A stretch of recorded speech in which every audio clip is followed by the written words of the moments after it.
Let's get it. Hop off a 16 passenger. This a G5, no, this not a Challenger. Big one. I keep some members with me in the fridge. The coat seats, they some cannibals. Eaters. They like to geek. Drink a whole bottle, wake up and repeat. She took a look, mixed it with the chill out. Now she say she saying 3D. Wow. I go in the jungle and they got a coat. I bet I come out with a mean. I bet I do this for the fam, cause this bigger than me.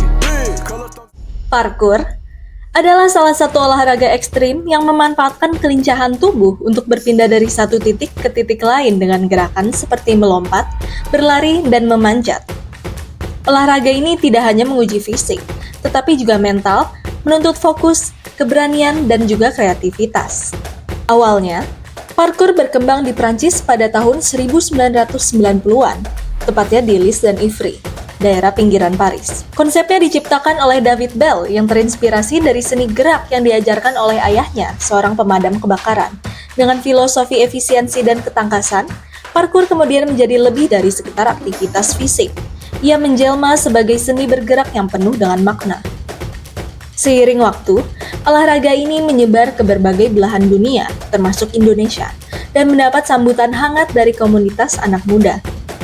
Bagi Ramdhani Murtado, seorang praktisi parkour Indonesia, olahraga ini bukan hanya aktivitas, tetapi juga sebuah gaya hidup yang membentuk karakter dan cara pandangnya terhadap dunia. Halo, perkenalkan nama gue Ramdhani Murtado, biasa dipanggil Dani, dan gue atlet parkour. Jadi pertama kali kenal parkour itu sekitar tahun 2014, gara-gara melihat tayangan di TV, salah satu program TV yang nayangin tentang extreme sport. Nah, diantaranya ada parkour tuh ditayangin. Nah, pas itu juga akhirnya tahu kayak, jadi selama ini sebenarnya udah nyoba lompat-lompat segala macem gitu, nggak bisa diem lah intinya. Jadi kayak ketika lagi jalan gitu di suatu tempat, kayak punya imajinasi bahwasanya kayak gue bisa manjat ke sini deh, kayaknya gue bisa salto begitu deh, ataupun gue bisa berpindah tempat cepet gitu untuk sampai ke tujuan nih. Nah, akhirnya di 2014 tadi baru mengetahui bahwasanya olahraga ini tuh disebut parkour. Yang memotivasi saya karena orang itu demen banget explore gitu ya. Jadi ketika melakukan parkour tuh ibaratnya healing gitu. Jadi itu yang terus mendorong saya berlatih sampai saat ini gitu. Kebetulan emang gue takut tinggi gitu. Jadi ketika emang berada di ketinggian itu ada rasa gamang gitu, kayak ini padahal jaraknya misalnya nggak terlalu jauh gitu, tapi karena takut ketinggian udah sugesnya macam-macam dah. Nah, makanya adaptasi gitu. Jadi ketika di ketinggian ya udah benar-benar di make sure dulu tempatnya gitu, kayak pijakannya bakalan aman nggak ya. Jadi mindsetnya dulu yang bikin ini aman kok gitu. Akhirnya barulah melakukan sebuah lompatan. Tapi alhamdulillahnya tidak yang terlalu gimana-gimana ya. Jadi kayak yang parah tuh ankle gitu. Jadi ketika waktu itu lagi latihan pagi hari, kayaknya belum cukup pemanasan, terus nyoba suatu lompatan. Padahal nyoba lompatan ini iseng, bukan yang jauh atau tinggi segala macem. Karena mungkin kepleset juga, jadi pas lagi di permukaan itu agak licin. Akhirnya si ankle-nya itu kakinya agak gini. Nah, itu lumayan sakit dan kayaknya 3 bulanan deh si kakinya tuh masih sakit. Untuk recovery-nya baru benar-benar bisa dipakai buat lompat lagi. Trauma mungkin ada ya, kayak aduh tuh kalau yang lagi kayak gimana gitu kan. Tapi nggak sampai yang kayak nggak mau melakukan gitu loh. Jadi kayak lebih banyak hati-hatinya, tapi tetap ngelakuin. Yang dipelajari pertama, olahraga itu penting ya. Jadi buat semuanya nih teman-teman yang nonton video ini gitu, olahraga itu penting karena ya memang kita butuh itu sebagai manusia. Habis itu juga karena parkour ini salah satu olahraga yang high risk gitu kan. Jadi kayak ya dimana kita harus bijak untuk melakukan sebuah lompatan, mengecek sesuatu. Jadi aware terhadap lingkungan kita karena kita beradaptasi gitu. Jadi mungkin hal-hal itu yang akhirnya membentuk saya juga sampai sekarang. Kompetisi dimulai sekitar tahun 2016, jadi setelah 2 tahun ikut latihan parkour, akhirnya waktu itu ada salah satu event parkour yang skalanya nasional di Surabaya, dan karena masih remaja lah bisa dibilang, jadi ikut kompetisinya itu yang kategori beginner gitu. Dan alhamdulillah itu untuk pertama kalinya ya membuat suatu langkah gitu, karena pada saat itu mendapat, walaupun masih juara harapan, tapi seenggaknya dari sekian banyak orang dari seluruh Indonesia juga bisa dapet. Terus juga kompetisi lokal-lokal lainnya diikuti gitu, sampai yang mungkin masih dekat banget dari sekarang 2021 ada salah satu event namanya Indonesia Open Extreme Sport Championship. Nah itu eventnya nasional juga, dan saya mendapat juara 3 di kategori freestyle. Dan setelah itu lumayan turun nih kalau untuk ikut kompetisinya, jadi kayak lebih fokus latihan untuk pribadi aja gitu, nggak ngejar yang gimana-gimana. Sampai terakhir baru banget di 2024 ini ikut kompetisi namanya One Flow Battle di Singapura, terus juga sama teman-teman Indonesia lainnya, dan akhirnya dapat juara 2 di kategori freestyle Open Divisi B gitu. Nah itu salah satu achievement yang ya luar biasa, pengalaman yang luar biasa juga. Sampai pada akhirnya karena tadi intensitas latihannya terus kayak nggak terlalu ambisius untuk mengejar kompetisi, jadi kayak fokus di belakang layar perparkuran, ngelatih dan lain sebagainya. Juga di 2024 ini bulan Mei lalu alhamdulillah berkesempatan untuk mewakilkan Indonesia, dan gue sebagai pelatih untuk mengikuti kejuaraan dunia parkour di Prancis. Nah, abis itu baru kemarin banget nih, November, sama di ajang kejuaraan dunia juga di Kitakyushu, Jepang. Yang paling berkesan menurut saya pas kemarin pertama kalinya mengikuti kejuaraan dunia gitu kan, walaupun sebagai coach tapi kan berada di dalam lingkungan kompetisinya itu kayak keren banget. Akhirnya kesampaian untuk bisa bertemu atlet-atlet internasional yang biasanya kita lihat di sosial media, ini ketemu beneran, melihat mereka bertanding, cara berparkurnya, dan yang tadinya kayak masih nggak percaya ini beneran ya sih, terus kayak mereka melakukan itu depan mata saya, kayak wow, ternyata nggak ada yang nggak mungkin gitu kalau misalnya kita latihan. Terus juga karena memang itu event yang besar gitu secara lingkupnya internasional, bergengsi, jadi kayak cara mereka menjalankan event, terus juga hype penontonnya itu luar biasa di Prancis waktu itu. Jadi itu adalah pengalaman yang nggak terlupakan. Ya alhamdulillah untuk bisa mengikuti event kejuaraan dunia gitu kan, karena membawa nama Indonesia, dan kita si parkour ini di bawah naungan PB Persani, Persatuan Senam Indonesia, atau biasa dikenal dengan Gimnastik Indonesia. Parkour adalah part dalam Gimnastik Indonesia, dan akhirnya memang kita didukung untuk bisa ikut serta mengikuti kejuaraan dunia parkour. Usahanya pun tidak mengkhianati hasil. Dengan kemampuan yang spektakuler, Ramdhani berhasil menorehkan prestasi di kancah internasional. Ia mewakili Indonesia sebagai pelatih untuk kejuaraan dunia parkour di Prancis dan Jepang, membuktikan bahwa dedikasinya terhadap olahraga ini telah diakui secara global. Selain menjadi atlet dan pelatih, Ramdhani juga aktif berkontribusi sebagai panitia dalam berbagai ajang perlombaan parkour. Salah satu momen penting adalah keterlibatannya dalam pertandingan Jakarta Extreme Sport Volume 2 kategori parkour yang digelar pada 14 Desember lalu di Jakarta International Velodrome, Jakarta Timur. Oke, halo guys, jadi kita lagi ada di Jakarta International Velodrome, dan hari ini 14 Desember 2024 lagi ada acara yang namanya Jakarta Extreme Sport. Ini volume kedua, dan kita lagi berada di area parkour. Ini field of play-nya dengan obstacle setup yang lumayan panjang, sekitar 30-an meter. Dan di sini pertama kalinya parkour ikutan dalam acara Jakarta Extreme Sport volume kedua. Dan di sini untuk parkour kita ada dua jenis kategori. Yang pertama ada speed, yang kedua ada skill challenge. Nah, yang di speed ada kategori kids dari 9-12, lalu untuk ada juga women, ada juga open kategori. Terus kalau misalnya untuk yang skill challenge hanya di open aja. Jadi tadi sebelumnya di pagi hari kita udah ngelakuin untuk yang kids dan women. Terus ini kita lagi siap-siap untuk ngelakuin yang open kategori. Jadi ditunggu aja, bakal seru banget karena tadi setup yang 30-an meter ini bakal dilibas habis sama para praktisi peserta gitu kan.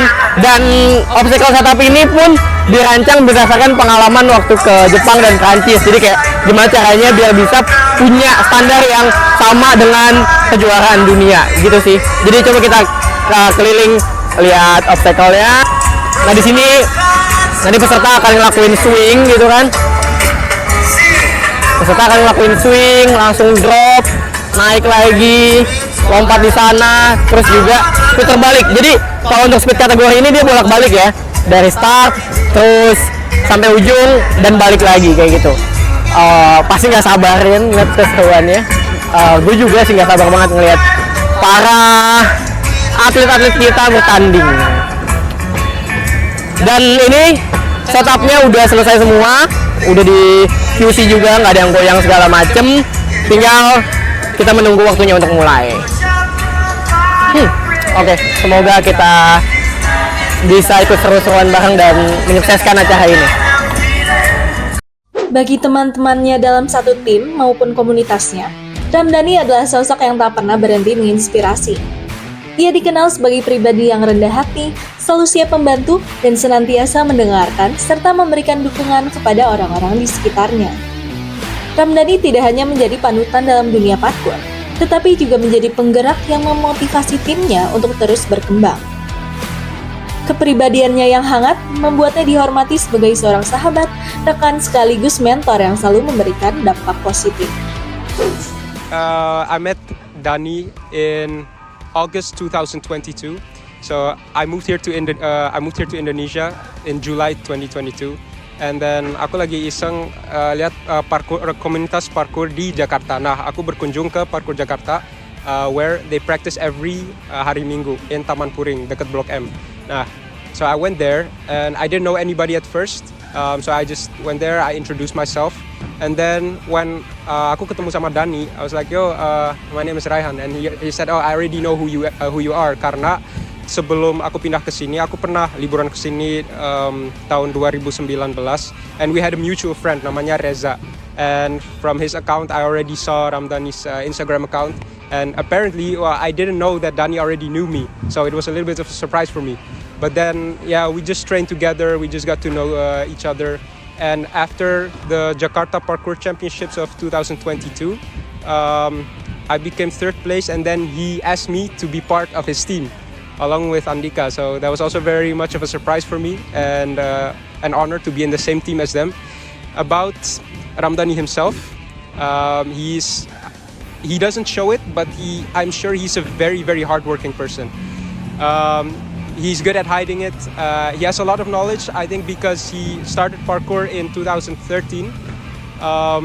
And he knows a lot of people that can make events like this happen. And that's why at the beginning I said I love you, but I have to say this, is sometimes you can be a little bit keras kepala in some ways. I'm sure I'm not the only one who says that, but yeah, that's just besides the point. I really appreciate Ramdhani for everything that he's done for me and for getting me involved in the community sampai sekarang. My message for Ramdhani is I really appreciate everything that you've done for me. And like I said earlier, for making me involved in the parkour community of Jakarta, not only Jakarta but in Indonesia. I've had a lot of fun experience with you going to the Jamrek in Mojokerto, di Malang juga. And I just hope that you can make more things happen. A lot of people in the parkour community will definitely remember you. We appreciate you and all the best in your future endeavors. And I hope this connection, this friendship will last for a lifetime. Namun, di balik kesibukannya dalam dunia parkour, tidak banyak orang yang mengetahui bahwa Ramdhani juga berprofesi sebagai guru. Di tengah jadwalnya yang padat, ia tetap meluangkan waktu untuk mendidik dan menginspirasi generasi muda melalui pendidikan formal. Perannya sebagai guru menunjukkan dedikasinya yang luar biasa, tidak hanya di bidang olahraga, tetapi juga dalam memberikan kontribusi nyata bagi masyarakat. Jadi latar belakang saya kenapa bisa jadi guru sekarang, karena waktu itu abis lulus sekolah, sempat kerja, kebetulan di bidang yang sama, yang kayak di sekolah, jurusan multimedia, terus lanjutannya itu ya sebagai animator. Nah akhirnya ketika pihak sekolah tahu kalau saya udah pulang ke Jakarta, jadi waktu itu sempat merantau ke Bali, diminta untuk bantu mengajar di sini sebagai guru praktisi. Nah akhirnya kayak ini beneran nggak ya gitu, yakin masalahnya kan belum ada titel apapun gitu, terus kuliah juga baru masuk, tapi nggak apa-apa ternyata sebagai praktisi gitu, jadi membagikan ilmu-ilmu yang udah pernah didapat di masa sekolah plus juga pengalaman kerja secara langsung di industri. Akhirnya di 2018 mulai tuh ngajar sebagai guru. Jadi emang memiliki dua profesi ya, kegiatan yang dilakukan sehari-hari, yang mengajar dan juga menjadi atlet parkour, karena memang bisa dilakukan. Jadi kalau misalnya kegiatan sebagai guru yang kita tahu ya pasti di hari kerja aja kan, Senin sampai dengan Jumat gitu. Sedangkan parkour kita bisa lakukan kapanpun. Jadi kayak sekolah aja pulang jam 3-an gitu kan, selepas sekolah bisa langsung latihan di sore hari gitu, ataupun di malam kalau emang lagi latihan di indoor gym gitu. Terus juga di weekend masih punya banyak kesempatan untuk bisa terus ngimbangin latihannya juga. Tantangannya paling lebih ke manajemen waktu sih ya, karena tadi di weekday lebih banyak bekerja gitu sebagai guru, dan di weekendnya baru mulai nih aktif kesana kemari gitu. Jadi kayak kadang kalau misalnya lagi di sekolah rasanya capek banget, otomatis latihannya enggak tuh, skip di hari itu gitu. Jadi baru kadang juga 1 minggu full emang lagi sibuk lah, entah lagi bikin soal atau bikin materi segala macem, akhirnya seminggu skip latihan. Nah mungkin hal-hal kayak gitu yang menjadi tantangan.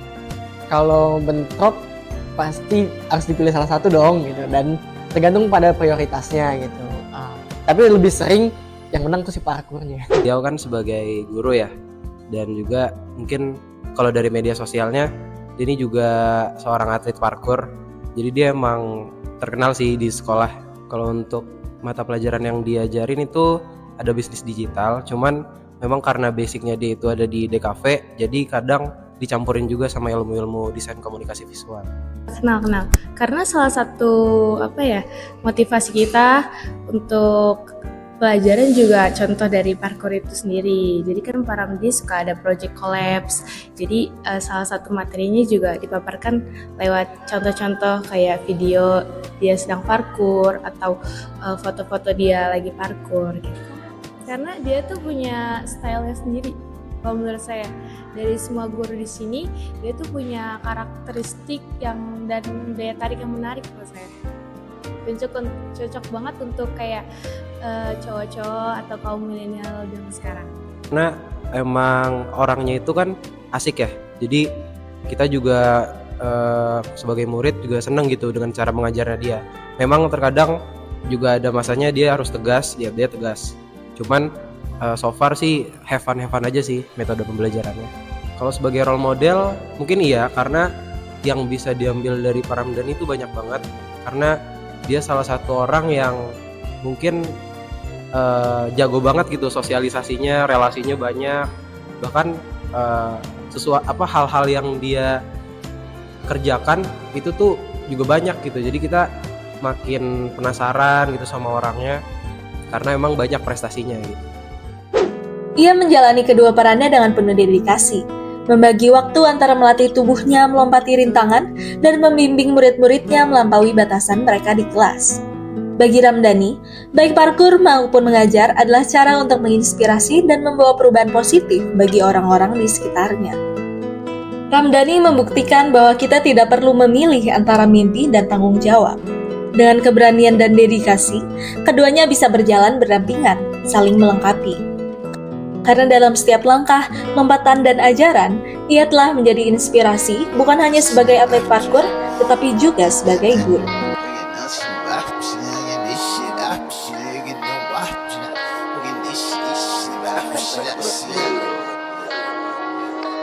Let's get it. Hop off a 16 passenger. This a G5, no, this not a Challenger. Big one. I keep some members with me in the fridge. The coat seats, they some cannibals. Eaters. They like to geek.